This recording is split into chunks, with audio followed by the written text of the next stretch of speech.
Syria युद्ध अब भीषण दौर में पहुंच चुका है। तुर्की की मदद से लड़ रहे एचटीएस के आतंकवादी एक के बाद एक अब शहर पर कब्जा जमाते चले जा रहे हैं। अलेप्पो और हमा के बाद दारा शहर से अब सीरिया की सेना पीछे हट गई है। सीरिया इजराइल बॉर्डर के करीब अब कुनेत्रा सिटी में भी जुलानी के आतंकवादी अपना झंडा फहरा रहे हैं। और इस बीच सीरिया की सरकार की तरफ से बयान जारी किया गया है कि बशर अल असद मुल्क छोड़कर कहीं नहीं गए हैं।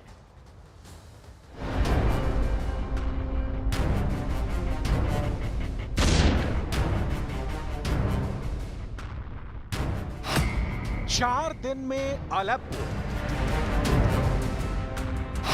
2 दिन में हमा, 1 दिन 1 रात में होम्स, 15 घंटे में दारा, 12 घंटे दमिश्क। समय घटता जा रहा है, खतरा बढ़ता जा रहा है, बारूदी धमाके बढ़ते जा रहे हैं, बर्बादी बढ़ रही है, लेकिन इस तबाही के साथ कुछ महाशक्तियों का रुतबा घटता जा रहा है। एक विद्रोही कमांडर आदमकद होता जा रहा है। तुर्की के एर्दोआन का घोषित कमांडर जुलानी सीरिया में सर्वशक्तिमान बन चुका है, जिसके आगे कोई टिक नहीं पा रहा है। जुलानी ने सीरियाई फौज के होश उड़ा दिए हैं। हर गुजरते दिन के साथ एचटीएस कमांडर शहर दर शहर जीत रहे हैं। दमिश्क की दहलीज पर दस्तक दे रहे जुलानी के फाइटर किसी भी वक्त बशर अल असद की हुकूमत उखाड़ फेंकने जा रहे हैं। कमांडर जुलानी आज की तारीख में कितने पावरफुल लीडर्स पर भारी पड़ रहा है, उसे देखिए। कमांडर जुलानी ने पुतिन के हमले को झेलकर अलेप्पो पर जीत हासिल कर ली है। कमांडर जुलानी ने सीरिया के हमा में रूस के जंगी जेट लूट लिए हैं।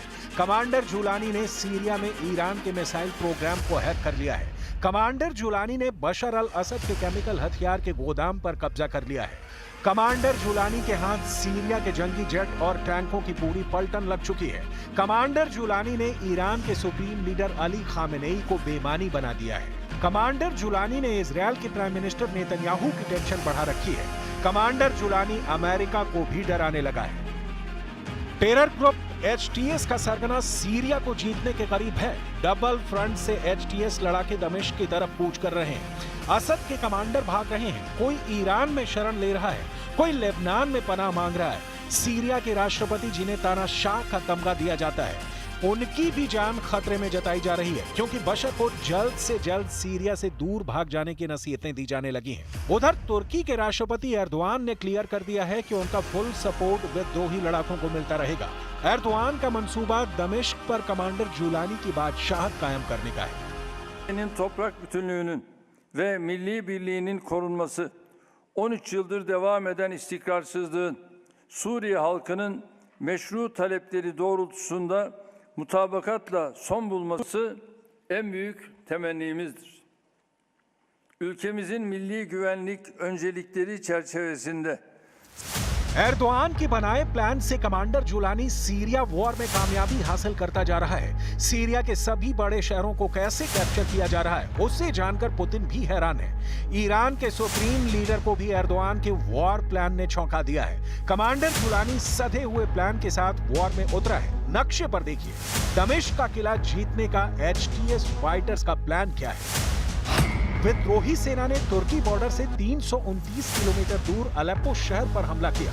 अलेप्पो में 4 दिन की लड़ाई में फाइटर ग्रुप ने कब्जा जमा लिया। इसके बाद जुलानी ब्रिगेड ने अलेप्पो से महज 136 किलोमीटर दूर हमा शहर को निशाना बनाया। हमा फ्रंट को एचटीएस लड़ाके 2 दिन में ही जीतकर आगे होम्स शहर का रुख कर गए। सीरिया में उत्तरी छोर पर चल रही जंग में निर्णायक मोड़ तब आया जब दक्षिणी छोर पर दारा शहर में भी कमांडर जुलानी के खूंखार लड़ाके मार काट मचाने लगे। दारा में भीषण खून खराबे के बाद फाइटर्स ने जीत दर्ज कर ली। दारा से सीरिया की दूरी महज 114 किलोमीटर है। जुलानी के कट्टर लड़ाके तेजी से दमिश्क की तरफ बढ़ रहे हैं, जिन्हें रोकने टोकने वाला भी कोई नहीं बचा है। तुर्की के राष्ट्रपति जो चाहते हैं, सीरिया में फिलहाल वही हो रहा है। एर्दोआन बशर अल असद के कट्टर विरोधी हैं। इसका ऐलान वो सरेआम कर रहे हैं। Türkiye'nin haklılığını teyit ve tescil etmiştir. Suriye ihtilafında ülkemizin duruşu, hassasiyetleri, temel öncelikleri ve savuna geldiği politikanın parametreleri bellidir. Syria में एर्दोआन की जीत की राह तब से आसान हुई है जब से रूस ने युद्ध से दूर रहने का ऐलान किया है। हालांकि अलेप्पो में एचटीएस के हमले के जवाब में रूस ने जंगी जेट से बम बरसाकर बशर के समर्थन में होने का सिग्नल दिया था, लेकिन अचानक रूस का रुख बदल गया है। रूस ने दमिश्क में दूतावास से अपने नागरिकों को देश छोड़ने की सलाह दी है। ब्लूमबर्ग की रिपोर्ट में क्रेमलिन के हवाले से बताया गया है कि रूस के पास सीरिया संकट का हल नहीं है। सीरियाई राष्ट्रपति असद विद्रोह को दबाने के लिए कई सालों से रूस और ईरान पर निर्भर रहे हैं, लेकिन अब हालात बदल चुके हैं। रूस और ईरान दोनों सीरिया संकट से पल्ला झाड़ रहे हैं। तो क्या बशर के पास बचने का कोई रास्ता नहीं बचा है? CNN को दिए इंटरव्यू में कमांडर जुलानी ने साफ कर दिया है कि फिलहाल बशर के पास सीरिया से भागने के सिवा कोई रास्ता नहीं बचा है। अपने इंटरव्यू में कमांडर जुलानी ने असली नाम का भी खुलासा किया है। एचटीएस के जिस कमांडर ने सीरिया में तहलका मचा दिया है, उसका असली नाम अहमद अल शरा है।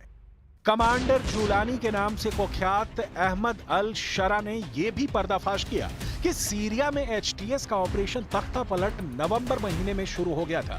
जुलानी ने एचटीएस लड़ाकों की फौज कैसे जुटाई, इसकी जानकारी भी मिली है।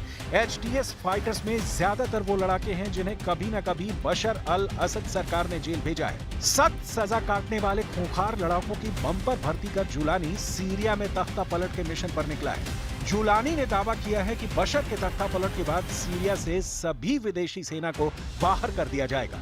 मौजूदा वक्त में अमेरिका, तुर्की, रूस और ईरान का दखल सीरिया में है। जुलानी किस बूते इन सेनाओं से टकराने का ऐलान कर रहा है, ये समझ से परे है, क्योंकि एचटीएस फाइटर्स के अकेले दम से महाशक्तियों से भिड़ा तो बर्बाद होना तय है।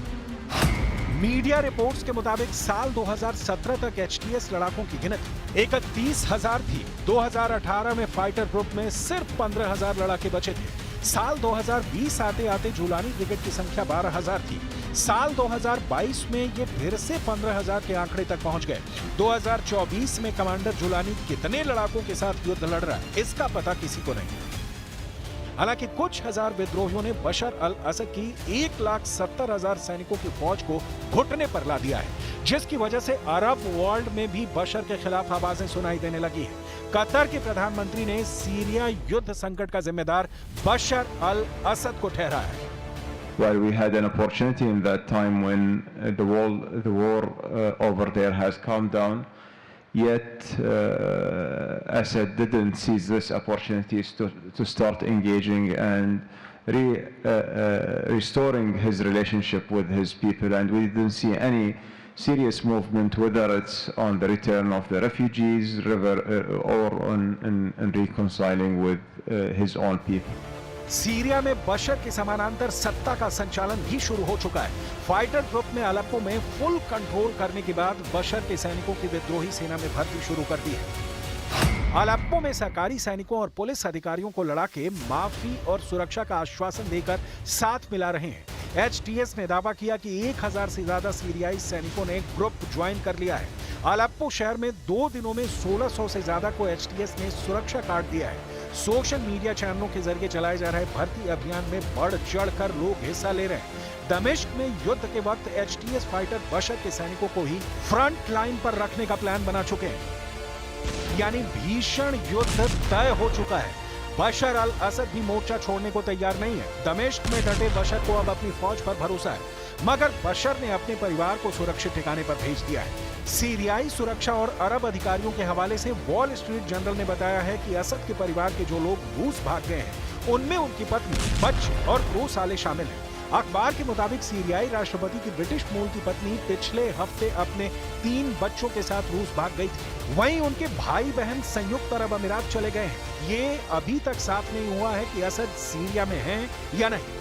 उधर कमांडर जुलानी बशर के सीरिया से भागने का इंतजार नहीं करने जा रहा। एचटीएस फाइटर्स कुछ घंटे के भीतर दमिश्क को दहलाने निकल पड़े हैं। बशर के आखिरी गढ़ को अगर फाइटर ग्रुप ने ढहा दिया तो ये हार सिर्फ बशर भर की नहीं होगी। हाँ, ये जीत सिर्फ और सिर्फ एर्दोआन के हिस्से आएगी।